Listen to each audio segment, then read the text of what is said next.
Unboxing tayo ng ating Ambi Sound Aircuffs. Bubuksan ko na po. Tingnan natin kung maganda siya kasi ang komportable siya sa tenga, hindi masakit kasi hindi nakapasok sa loob ng ating tenga. Kaya susubukan natin to para lang siyang hikaw na nakakabit sa ating tainga. Oh, ang order ko ay white but puti ang dumating. Siguro wala silang puti na available kaya black na lang yung binigay sa akin. Ito na po siya. Subukan natin kung maganda yung quality nito kasi maganda yung feedback. Maganda yung mga feedback ng ating mga previous na customer.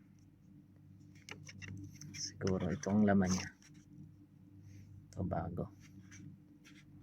Meron siyang kasama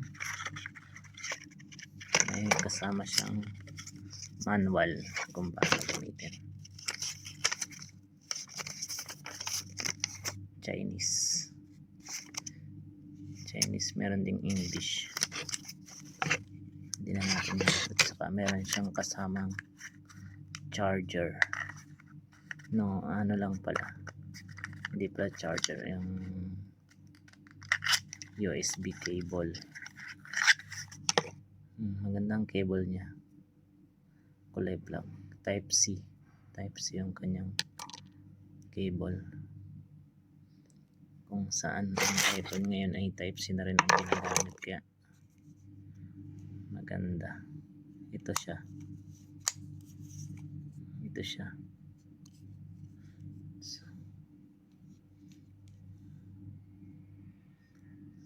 Subukan natin kung maganda siyang ikabit sa tenga.